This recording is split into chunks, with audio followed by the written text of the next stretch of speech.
Welcome to Music Crush, a new music podcast hosted by Flute New Music Consortium. I'm Elizabeth Robinson. And I'm Nicole Reiner. And announcing FNMC Presents, an album of previous commissions and competition winners performed by members of the Flute New Music Consortium. Repertoire includes works by Sean O'Pevolo, Joseph Hallman, Becca Sims, Cherise Leiter, and others. Purchase a copy today. All proceeds go directly to FNMC.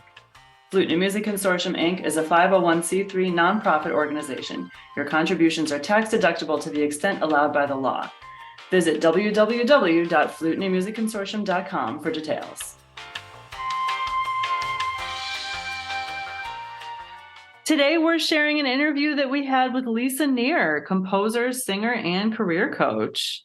Elizabeth, what were the highlights for you?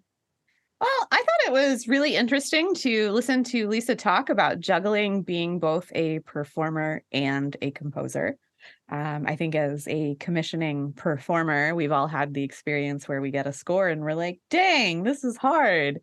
And it never occurred to me that maybe as a composer performer writing for yourself, you might think, dang, this is hard and I have the ability to fix it.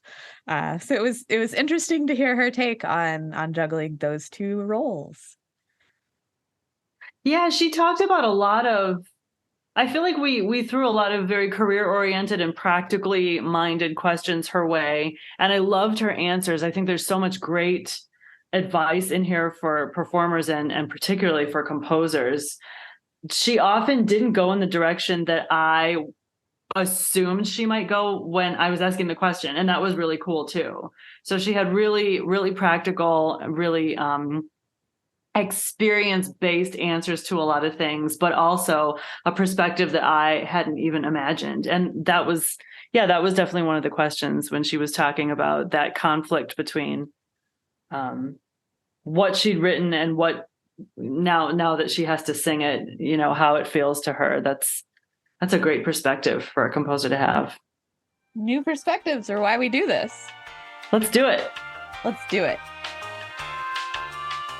New music powerhouse Dr. Lisa Neher is an award-winning composer, mezzo-soprano, and actress on a mission to transform audiences through sound, story, and vulnerability. Described as a maestro of beautifully wacky noises by Oregon Arts Watch and a composer of varied and imitable vocal lines by Contemporary Classical, Lisa writes music inspired by female athleticism, the tender love of friends, the ambiguities of death, and the eerie mystery of deep ocean life. Praised as a small woman with a very big voice and especially alive by Oregon's Arts Watch, Lisa captivates audiences as a performer with her electrifying dramatic commitment and unforgettable vocal colors. Lisa is also the 2022 winner of FNMC's composition competition in the solo flute category.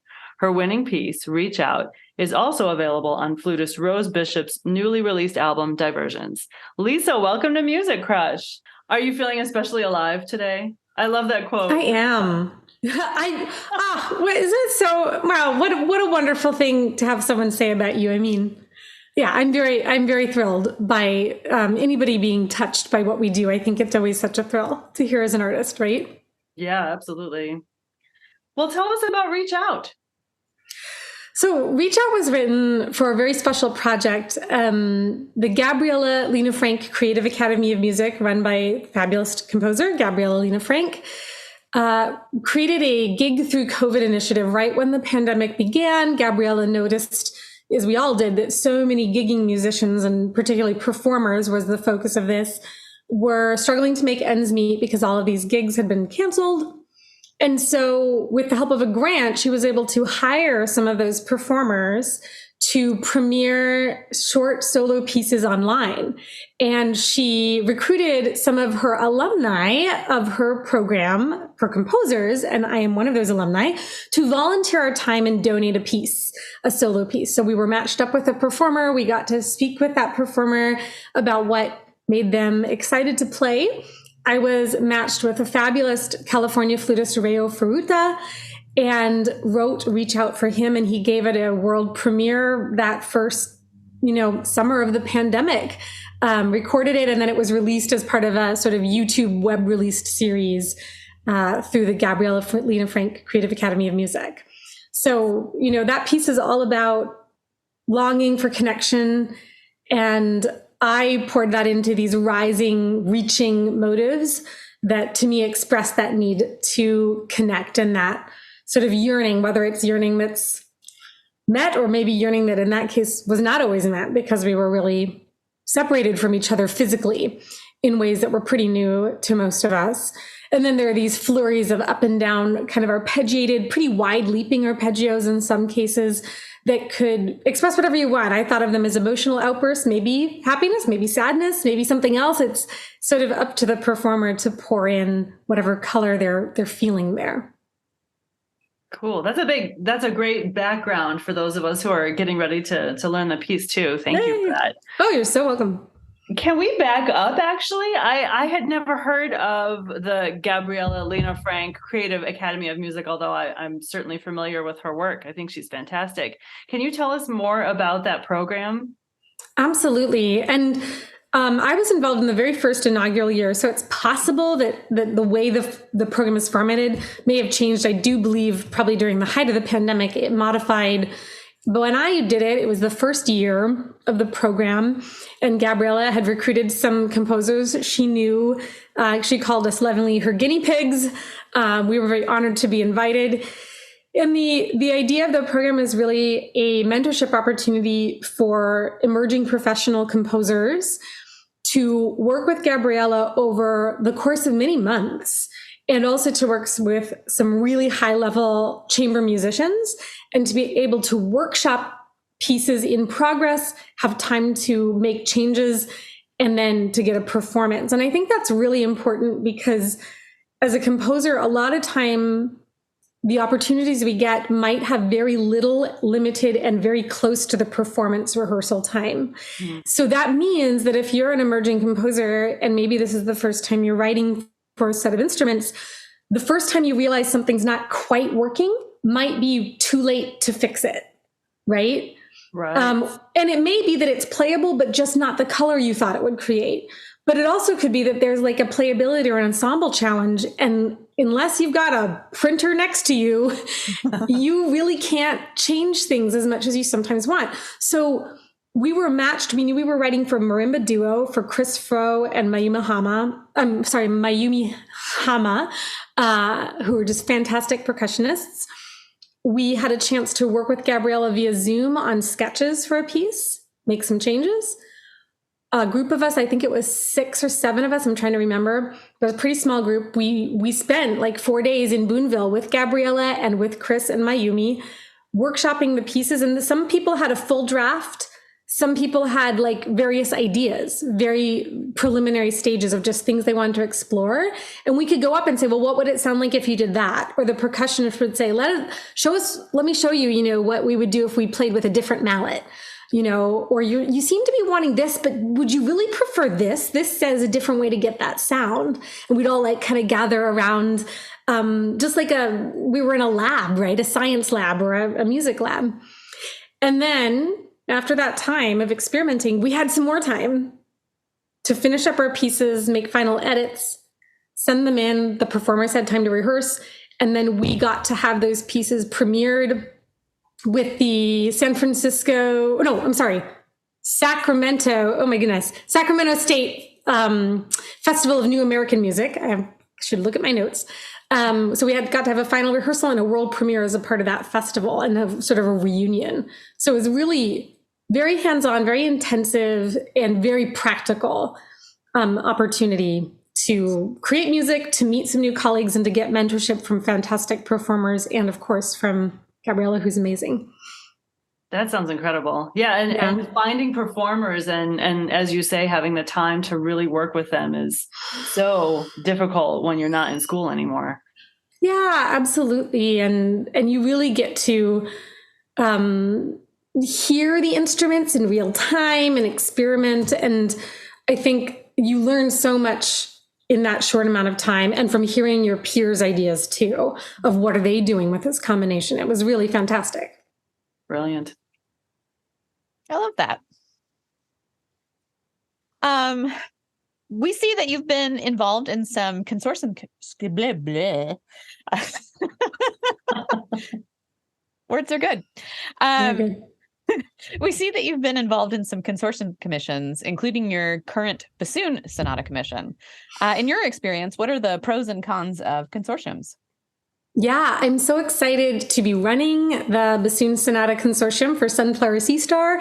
And I'm also currently a member as a performer of Jessica Rudman and Lorana Wheeler-Roederer's upcoming song cycle, Letters from the Anthropocene, about the climate crisis. So it's a great model. I think the consortium model can be an amazing win-win for everyone because they allow performers to be involved in commissioning and premiering new work at a more affordable price point. And as an individual performer or even an ensemble, it can be really hard to come up with the funds to commission a composer so that they can set aside all that time and write a brand new piece for you. It's really time consuming to write a new piece. And so at a consortium, you often can be involved in commissioning for maybe just a couple $100, maybe less, compared to a few $1,000s often. And that is an amount that an individual can save. It's also maybe the amount that could be covered by some faculty development grants or local community grants, depending on what your sort of fundraising opportunities are and where you're at in your career. And then for composers, it's a great way because you can still get paid what you need to set aside that time and write a really great piece. But even more, it's amazing because you get all these people performing your piece in a short period of time. Often there's like an exclusivity period for maybe a year before the piece is available to purchase just as sheet music. And so during that year, a lot of folks are doing their premieres of your piece. And as a composer, oftentimes the first performance, as challenging as that may be when you're an emerging composer, is not as challenging as the second performance.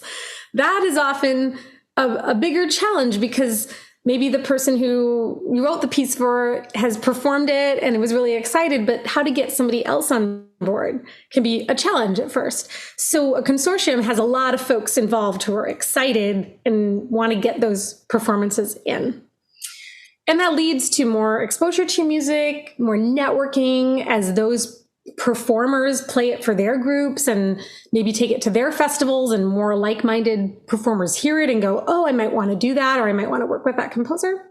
Also can bring in more royalty income because one of our forms of income as composers is performance royalties. When we have a live performance, we can get a little bit of money back depending on the hall from a performing rights organization, ASCAP or BMI, usually in the US. That said, I have noticed that composers running consortiums has become very trendy. And I work with performers and composers in building their careers as well as in their artistry, right? That's one of the things I do in my studio.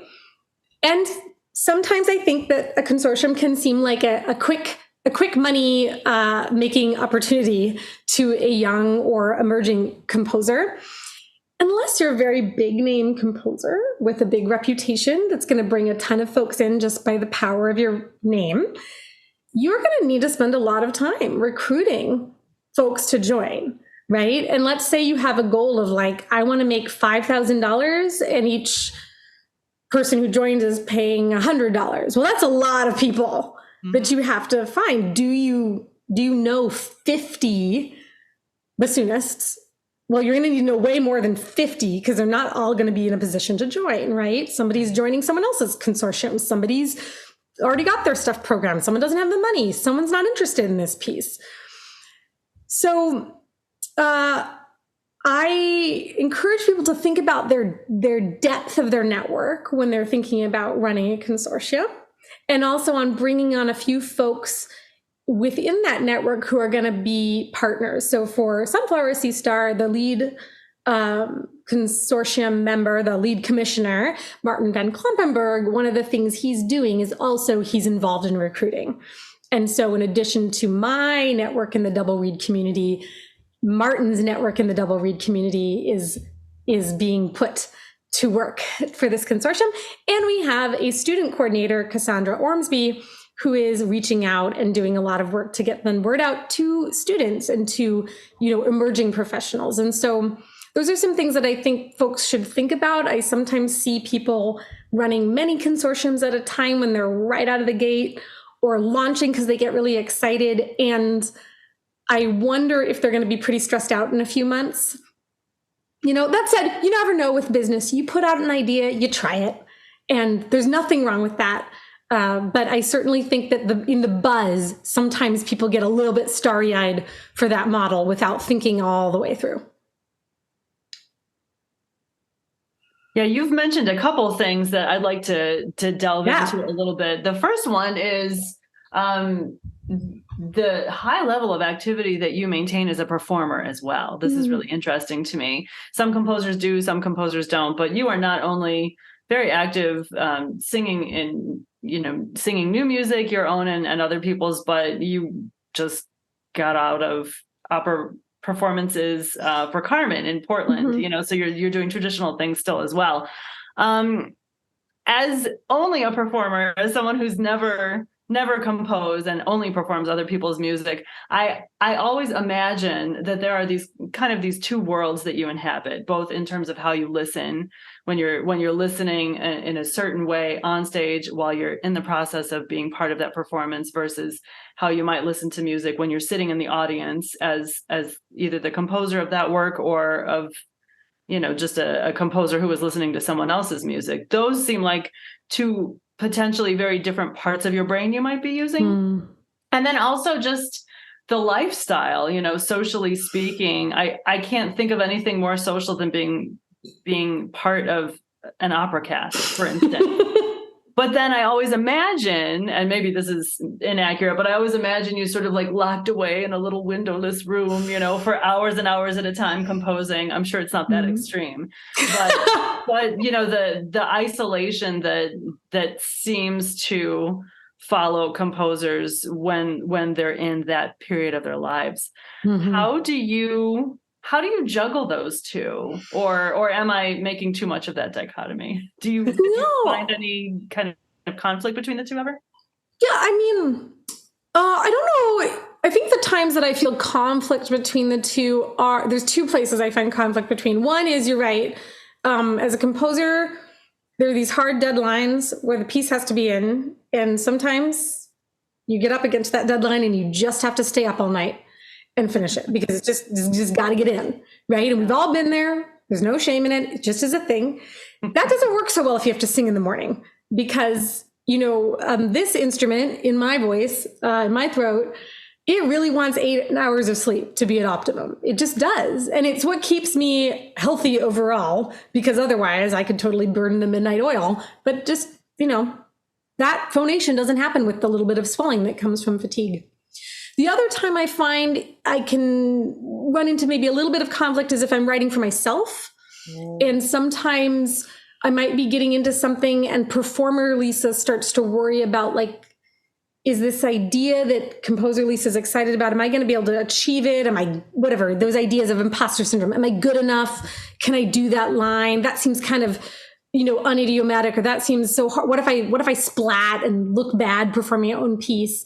And then composer Lisa has to be like, hey, you're going to deal with that later. I'm going to write this.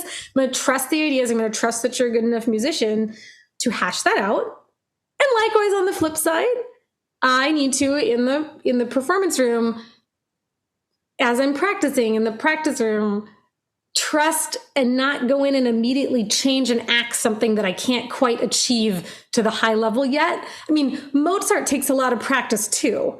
Gabriele Lina Frank is hard too. And I don't call up and say, let's change these notes, right? I don't X out what Mozart writes. So that's probably where I do feel like, very early on, one of my mentors encouraged me in undergrad, Michael Johansson, my teacher at Lewis and Clark College, to let someone else premiere some vocal works I'd written first. And it wasn't because he didn't think I was a good enough singer. He was like, I want you to sit in the audience. I want you to listen. I want you to hear what works. I want you to hear their interpretation, and also trust that, they could do it, or find out if it can't be done, right? And I think sometimes as a learner, that was a really important lesson. And now later on, I'm my own teacher telling me that. The the area where I think it helps each other is on the flip side. Like as a performer, if I'm struggling with a passage of music, especially if maybe it's in a language that's a little bit new to me, like a musical language that's new to me or that's challenging, performer Lisa might be like, darn, this is super hard. Why'd they write it this way? And getting a little bit annoyed. And composer Lisa can kind of go, well, let's see, like, let's get interested in why they're doing this. And let's have some compassion. Like, remember that weird thing you wrote that you weren't sure if it would work? Like, it gives me that in to go like, yeah, these people who are writing these notes that are giving you a headache in the practice room just today, like give this a little space to breathe, see what happens. And as a composer, as I'm writing, I'm also really thinking about the human and the person in the practice room and how much time it takes to learn things. And what do I imagine a performer finding rewarding in this music? Is it singable and playable? Are the tricky parts worth it? That's totally subjective, right? But that's part of what flows out of my style and the choices I make is me imagining me or one of my friends in the practice room trying to wrestle with this music or find their way through that music. And that's where I think it's a benefit. That's so generous of you. It's really lovely to hear. Thanks. Well, I love anybody, who's worked on my music. I feel so grateful to them. I mean, there's a lot of music out there for people to choose. So, hopefully there's a value in anything I offer. That's you talked about shutting yourself away. And there are some of those like dark nights of the soul where I remember really being in doubt at different times. And maybe you call up a family member who's not a musician or not a composer, even if they're a musician. They're like, well, just slap an ending on it. And you're like, it doesn't work that way. And you feel very dramatic. And you do wonder, will these notes matter even to me, much less to somebody else, right? Or is this all, trash? You have those moments sometimes, like you do in the practice room going like, I can't make this work, Mm-hmm. So. Yeah. Speaking of generosity, and you alluded to this earlier, you have also gotten into the business of coaching singers and composers on their careers. What kinds of things might you do with a client? Singers and composers come to me particularly for the business coaching that I offer when they're at a place where they'd like to make some big strides in their career in a short amount of time. We might work for 6 months or 9 months or 3 months together, sort of intensively to push things forward and to get through sort of a place where they're feeling trapped. And oftentimes, if there's someone who's come through maybe a path of academia, they might have emerged and discovered there are certain gaps between what they learned in school and the skill sets they need to make the life they want in the arts. Or maybe I've also worked with folks coming from non-traditional backgrounds without a degree, maybe later in life, maybe while they're holding down a different career outside of the arts and are trying to find their way through. So with any of these folks, we work on goal setting and visioning what do they want to be doing in 10, 15, 20 years? Like, what is the dream? What's leading them to this? And then can we come a little closer in time? What's the 5-year goal? What's the 1-year goal? What do you want to achieve in the next 3 months? What's the most important thing? And prioritizing, because one of the most valuable resources we have, and a resource that gets increasingly tight, especially as we move through adulthood and become folks with a lot of different responsibilities, is time. And throwing our energy out at many, many things without quite thinking about where that ship is pointed, without quite getting used to saying no to something so we can say yes to the most important things. That is often a challenge for folks to decide on, even folks who might say, I don't have any opportunities. But then if we really look at what time they're able to devote and what they're doing, can we choose to do the activities that matter most towards that goal? And knowing you can always change it. Like if you're moving in a direction, you go, wow, I've been spending my time on working on art song and it's not getting me anywhere. And I don't want to do recital. I want to do opera. Cool. Now we can pivot because we actually tried something, right? Almost universally, we talk about networking and we talk about building relationships nurturing the relationships that are already there, but also how to expand your circle of musical friends, I like to call it, because that word networking gets kind of scary and feels maybe sort of fake. We work through that. Like, what is the thing that feels fake and what's the thing that feels genuine? And then also, as we go through this, anytime we come up against making big changes, putting ourselves out there, mindset, perfectionism, that inner critic, right, the imposter syndrome, it always comes up. It's always there, rearing its head and making us sort of wrestle with that inner work of like, how do I know when that criticism is useful and helping me be the best musician I can be at this moment? And when is it going into overdrive? But also, am I falling into like going, well, this is hard and I feel uncomfortable? Like that may not be wrong as long as you're safe, right? It's gonna feel uncomfortable to do new things. If you are an introvert, and many musicians, performers, composers alike identify as introverts, as folks who are shy or who feel fatigued by going into social situations, right? What do you need to do to take care of yourself? But also, how can you find your way to making some musical friends? Because you're gonna have to.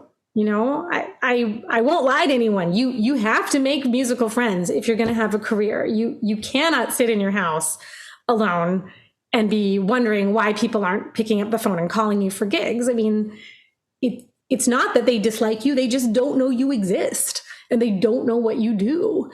And so we work through all of that really human stuff, actually. And that's why I love the arts, is because no matter what we do, if we're working on an art song, if we're writing a piece, if we're talking about how to go out and build a network so we can have the kinds of gigs that we want as a career and make money, it always comes back to that personal work and how we can wrestle with what it is to be a human being. Yeah, what a great point.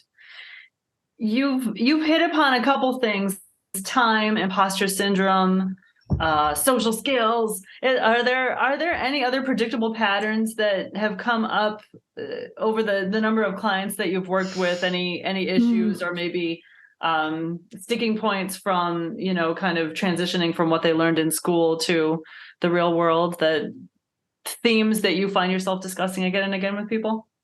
Yeah, we always talk about money eventually. Maybe right up front, maybe later. And I think wrestling with this fact that we don't talk about money much as a culture. We really don't talk about it much in the arts. It's super taboo. So one of my passions, again, is just like, let's just talk about it and let's demystify this. And so one of the areas that is people will ask me, well, do you think I can make all of my money selling my sheet music? And I say, probably not. And I'm like really upfront about that. Probably not. Very few composers do. Do you think I can make all my money from gigging? Probably not. Most performers don't. And just like naming that elephant in the room, it doesn't mean absolutely not, but probably not, and probably not very soon. And so once we like name that, we can talk about what do you do with that? And the fact that like most musicians have at least one other source of income, most of the time in education in some way, private studio, academia. Sometimes in some other like music arts admin aligned type thing, although difficult to do part-time. In my experience as someone who dabbled in some of that and enjoyed my work, I love the work, but unless it's a full-time, it usually doesn't pay very well. And if you're talking about trying to balance composing or performing as one of your income streams as a freelancer, and then less than 40 hours, most less than 40 hours arts admin jobs, I would love to be wrong. Someone tell me that I'm wrong, but I don't think I am. They don't pay that well. They don't pay nearly as well as teaching. So then maybe it's a part-time job outside of the arts that does pay well hourly, right? Maybe it's a correlating field if you've got some other chops or are interested in that. Some folks I know do web design. Some folks work in like healthcare it's endless. So naming that, talking about it, cutting through the weirdness where sometimes people don't want to admit that they don't make all their money performing. I don't make all my money performing. I don't make all my money composing. I don't. The other thing is talking about negotiating fees, and again, this is one of those things, nobody talked to me about it in academia. No offense to any of them. I had great teachers, but they didn't, they really didn't. And after you get through like the first one or two, we're just happy to get paid anything. This question comes up of like, how much do you need to make? And again, it doesn't usually come up till you run out of time, because people will do anything until they can't do it in the time in the day. And they've burned all the midnight oil they can, and they've burned all the weekend hours they can. And then it's time to get real. I'd love for it to happen before then, but if nothing else, it happens then. So I love talking to folks about how to negotiate fees. And it's really, really exciting to help build that like understanding of their value, of the amount of time and expertise and energy and love they're putting into their art, and what do they need, and then sending them out to negotiate. And just in this last year alone, I've coached folks in my studio before, and sometimes, right before on text, and through that and through them going up and being brave, they've got their first, 4-figure commissions ever. And it's really exciting to have them come back and be like, I'm going to make $1,500, or I'm going to make $5,000 on this commission, because I went into a conversation and I named the price that I really felt I wanted, and I shut my mouth and waited for them to tell me that wouldn't work. And they didn't, or they did, and then I walked them through it, or they counter offered and it was still within the bounds that I felt okay with because we talked about it. I love those kinds of moments, Amazing. It's great. I am familiar with you from before your time with FNMC through a lot of social media presence. Yay. Nicole and I both just found to be so kind and generous and informative. We were really interested in how much time you feel like you spend maintaining that presence. And if you had any tips or advice for musicians who maybe don't want to spend that amount of time, or who maybe feel uncomfortable promoting themselves in that way. Absolutely. Social media is a weird thing right now, especially with what's going on with Twitter, and certainly not a perfect place, but no place is. On an average week, I probably spend 3 to 4 hours on social media, posting and interacting and planning and writing the posts, especially ones that are more offering some tidbits of something I think would be useful. Those ones take a lot of time. Other ones, here's a fun picture of me and my cat. I still like to use social media to hang out with my friends and to just post something goofy. And that's something that I think is an important thing to stay true to, because nobody wants to just watch a profile full of like, buy Nike, right? Or whatever, right? No one wants that. So I think you don't have to use social media, right? When someone comes to me and they say, do I have to be on social media, or what do I need to do, right? I mean, the first question is, are you getting the amount of work that you want to get, and the kind of work you want? If the answer is yes, you don't need to change anything, right? Cool. If the answer is no, and that's the case for most people who come to work with me, then the question is, how are you going to get what you want? And what do you want? Like, do you want more money? Do you want more students? Do you want students who are interested in a specific kind of thing? Like maybe your studio is full, but you don't feel like you're the best fit. Do you want more commissions, right? Once you know that, then the question is, how are you going to connect with those people? And you can connect with them in real life. You can connect with them one-on-one with people that maybe you've met after a concert, and you can set up coffee dates or Zoom dates or phone calls, right? You can totally do that. During the pandemic, the last couple of years, especially in the height, the first 2 years, but even now, it really was useful, because that was not so easy to get together in person. And for many people, it still isn't, right? Immunocompromised. I was just sick for 3 weeks with COVID. So it was pretty lonely, right? Without social media or without the internet, right?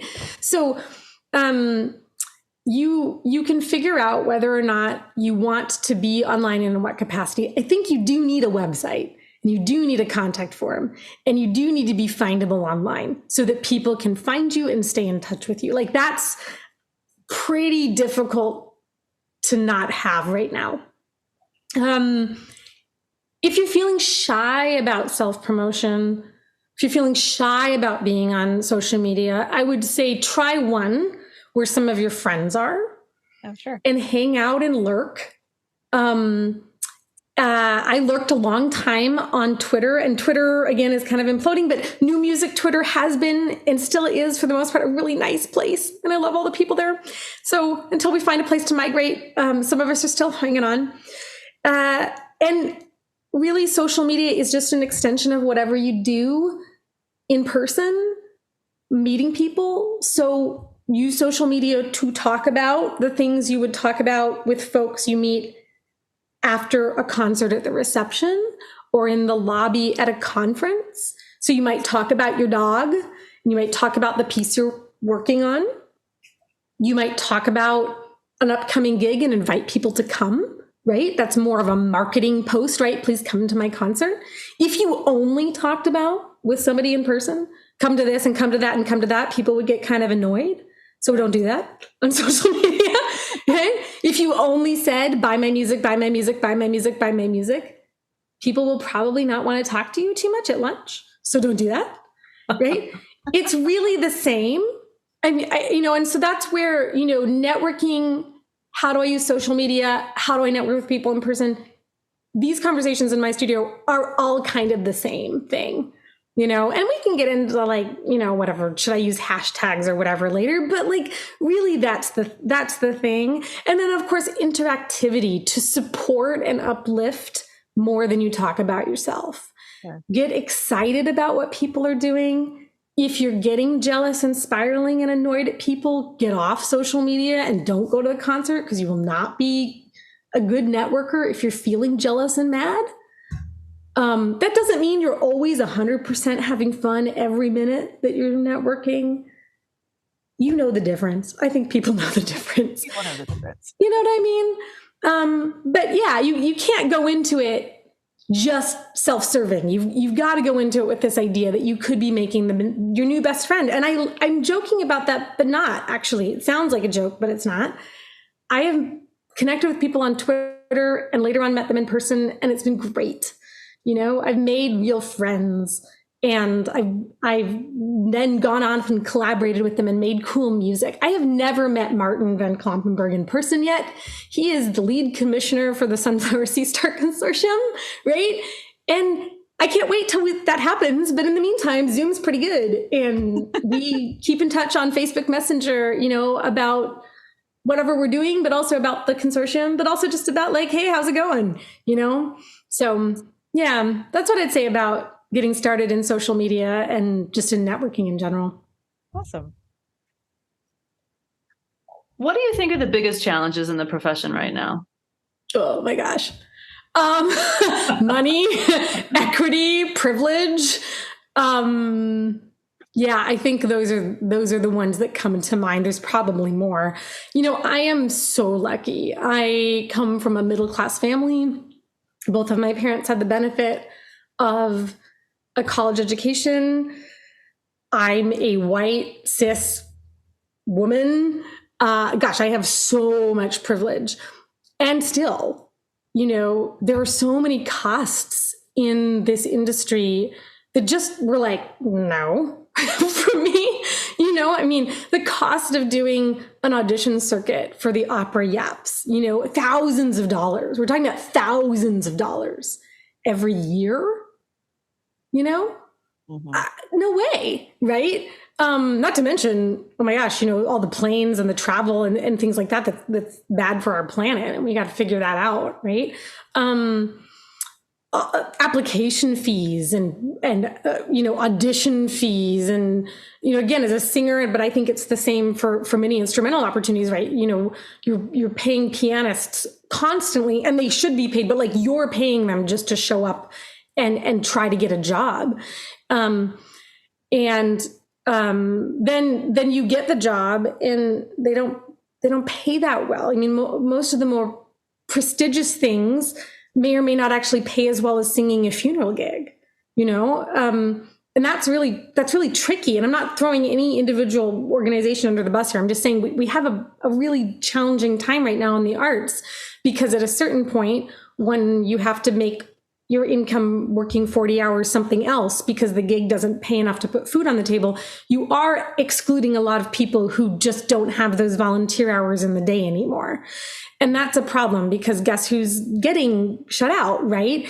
You know, it's not, again, I am not the one who is most shut out, right? We're talking about people of color. We're talking about Black people, brown people, LGBTQ, right?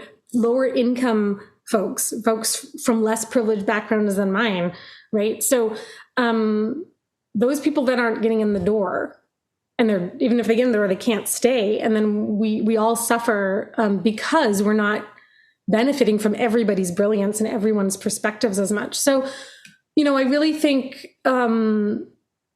we keep needing to push for better payment. We need to come together and organize. And again, singers, we're really behind on that. You know, very few gigs for singers are unionized. I think in this town, it's just the opera chorus that's unionized. I'm 99% sure of that, you know, and it just means, again, it's not any individual ensemble's fault, but just collectively, we aren't banding together and finding a way through that. So we really need to do that so that we can continue to sing. Otherwise, we're just going to burn through each generation of young, eager people and then go to the next generation of young, eager people or whatever, right? That's not going to work. Yeah. Given that, what's your advice for composers starting out? Well, the most important advice I have for composers starting out is the same advice that my mentor, Forrest Pierce at University of Kansas, gave me. I'll paraphrase, but he said, write for the very best performer you know. And by that, he meant, ask the very best performer you know, can I write a piece for you and will you play it?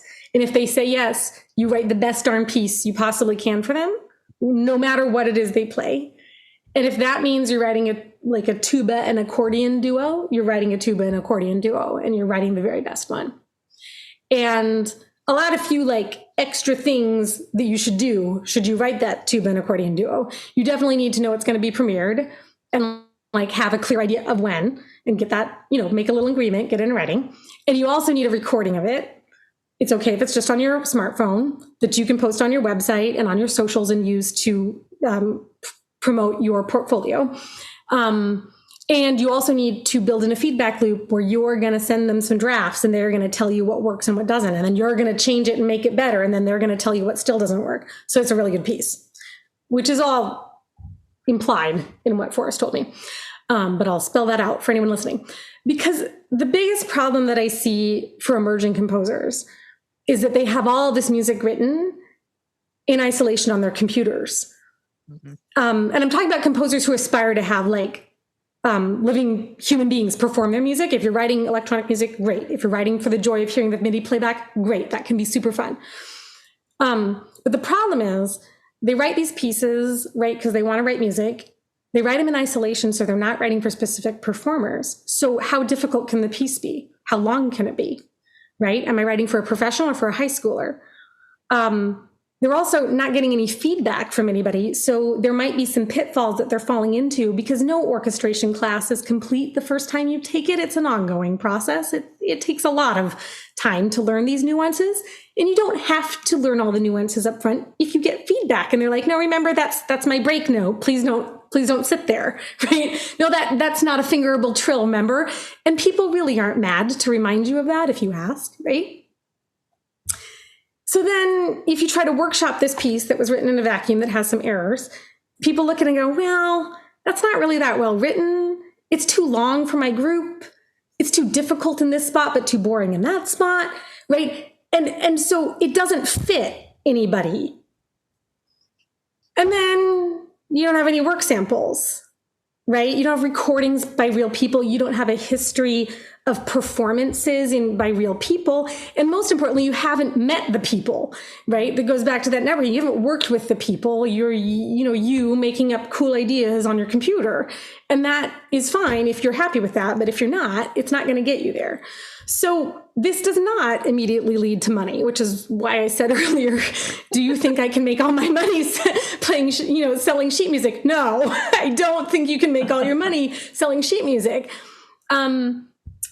But what I do know is if you build relationships one at a time, group by group, person by person, if you flip the script, you don't write the piece first and find the performer later, you find the performer first and write for them. And then you get that recording and that performance. And more importantly, you develop that relationship and they say this doesn't work and you modify it because you care and you're a good person and they're your friend. And it doesn't really matter if they're a undergrad minor in music or a, professional playing in the best symphony orchestra in the country. If you write a good piece that they can play and feel good about, you're going to learn way more and you're going to get a great performance because there are great pieces at every difficulty level and of every length. And that means they're going to be excited to play it and share it. And that's going to lead to your next project because they'll tell your friends and you'll meet their friends and you'll go to their performance. And you'll build that community one at a time and figure out what is your quirky circle of the world, who's buying artistically what you want to create artistically with them. And then you all grow up together. And folks who I knew in undergrad are now tenured track professors or tenured professors with grants who are commissioning me and giving me money, right? So I always talk about with people in terms of the career thing, you got to have one set of income coming in right now while you build the other one up. And that's how freelancing works. And composing classical music, composing concert music is a freelance thing. And you go from writing for your friends in exchange for a performance or in exchange for coffee, in exchange for a recording to, getting paid $100 of pocket change. It's not really pocket change when you're young, but, to winning the award that gives you $200 to, a couple years later for some of these folks, like in my studio, who negotiated their first 4-figure commissions, right, with an ensemble because they built a history of success and they'd proven, that they have things to say through music that they can express well, that can be played and rehearsed, that people like to play, that they're conscientious, that they're nice people, and all of that. So that's where I would start, right? Write a piece for the best performer who will play it and perform it this year or in the next 6 months. And if they're not available, that's fine. Ask the next person that you know. Nice. I like the idea of growing up together. I like that idea of longevity in the community too, that espouses. It's so neat. It's so neat. I have a colleague who, we met when we were both performers, and then they had this whole kind of change and got into sort of music scholarship and now have like a job, on the more academic side, but have picked up, their instrument and are playing again. And now we're like writing music for each other. And they're, it's just, I love watching that and getting to know people and finding those connections. And the journey it's really, really neat. It's a neat part of this life to see those relationships grow and to get to ride along with someone on their journey. It's really inspiring. Wow. Yeah, that sounds great.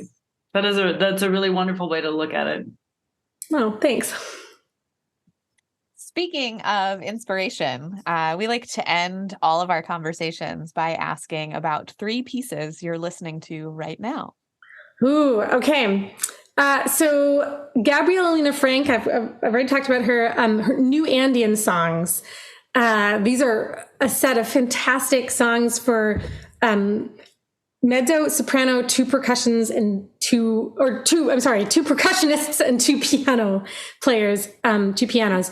And they're really neat. I've been writing my own piano and mezzo and soprano trio. So a tinier group, but still a lot of that kind of ensemble writing. And it's very inspiring to me to see what she does with two voices and with all the textures. So that's a piece that I've been flipping through and listening to. It's Christmas time, Mannheim Steamroller. I particularly love their Carol of the Bells. It gets me excited to put up the decorations. And my grandma Susie always played Mannheim Steamroller on her Christmas Eve parties. She's still alive, but when she hosted the Christmas Eve party, she always played that. So I have to play that and get in the mood. And then I've also been listening to Only Time by Enya. And that's a really special piece. I've loved Enya since I was little. And we used that for our bridal processional when we got married this summer.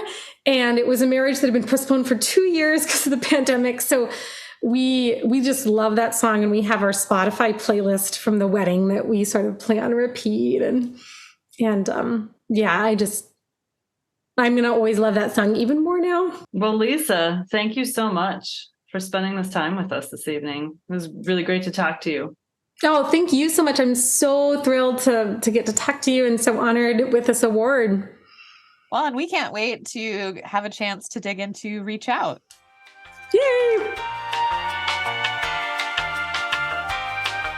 Thank you for joining us for another episode of Music Crush. You can subscribe wherever you get your podcasts. You can also support the podcast, read show notes, and learn more about FNMC by visiting www.flutenewmusicconsortium.com.